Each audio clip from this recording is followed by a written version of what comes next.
everyone, I thought I'd put together just a quick video with some tips on things that you should take with you if you do decide to go and swim with whales in Tonga, which I highly recommend that you do because it is out of this world amazing. So here we go.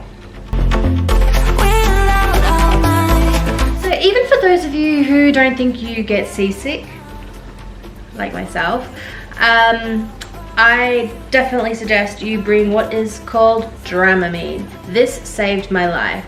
The first 2 days I was sick as a dog.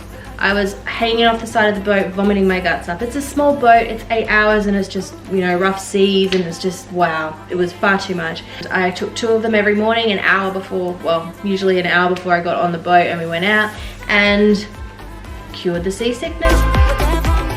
Even if your tour operator provides you with a wetsuit, definitely consider bringing your own.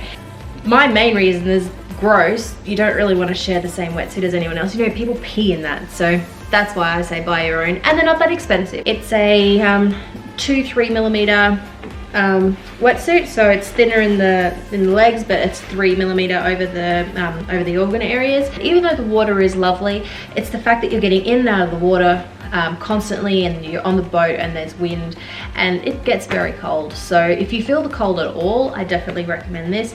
If you're from Canada, you could probably just go in your swimmers and it wouldn't bother you, but definitely being from Brisbane, this was a godsend.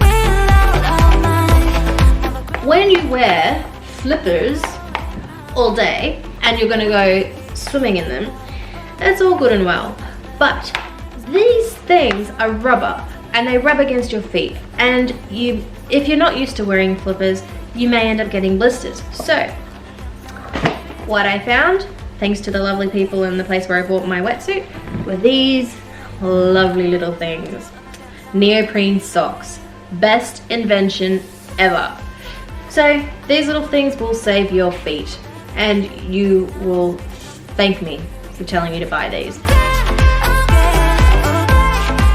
Another thing that I really do recommend that you get of your own is your own snorkel.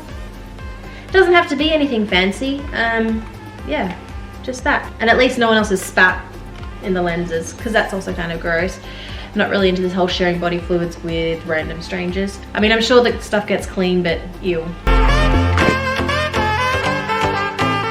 Being Australian, I really should know better.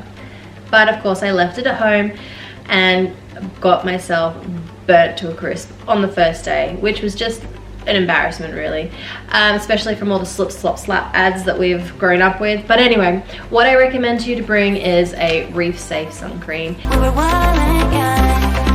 So I actually brought 2 with me because I was very unsure what the weather was going to be like, because Tonga, it's a tropical island, so I figured it was going to be hot.